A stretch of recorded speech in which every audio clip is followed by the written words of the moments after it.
ليش دائما لما نعمل الدجاج في البيت يطلع معانا ناشف وطعمه عادي، بس لما ناخذه من المطاعم يطلع معانا جوسي ومهري وفي له طعم كده مميز؟ لما عملت البحث على الموضوع لقيت انه كل المطاعم متفقين على شيء واحد، انهم ينقعوا الدجاج في محلول مائي لمده 24 ساعه قبل ما يطبخوه. واليوم حاعمل تجربه ما بين دجاج منقوع ل 24 ساعه ودجاج غير منقوع ونشوف في فرق او لا. حنبدا في المحلول اللي حننقع فيه. حطينا الملح وبهارات الصحيحه فوق الدجاج، وحطيت تقل فوق الدجاج وقفلت عليها 24 ساعه. وفي اليوم الثاني هذه المنقوعه وهذه الغير منقوعه، واهم شيء في الدجاج المشوي في الفرن نشيل كل السوائل اللي على السطح عشان تقرمش معانا. حتبل الدجاج بنفس التتبيله، واللي ما نقعناها زودت فيها الملح. والان ندخلهم الفرن حراره 200 من فوق ومن تحت لمده ساعه. باين ان الاثنين قرمشوا معانا. خلينا نشوف اختبار الليونه.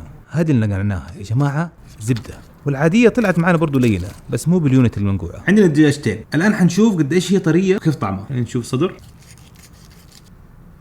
هذا صدر عندنا. لما اشوف التشعر ده اعرف انه شويه نشفت. خلينا نجرب. بسم الله. والله طيبه ممتاز. نروح للثاني. هذه المنقعه، شوف المنظر. خلينا نجربها. باين انها الين مليانه عصاره. بسم الله.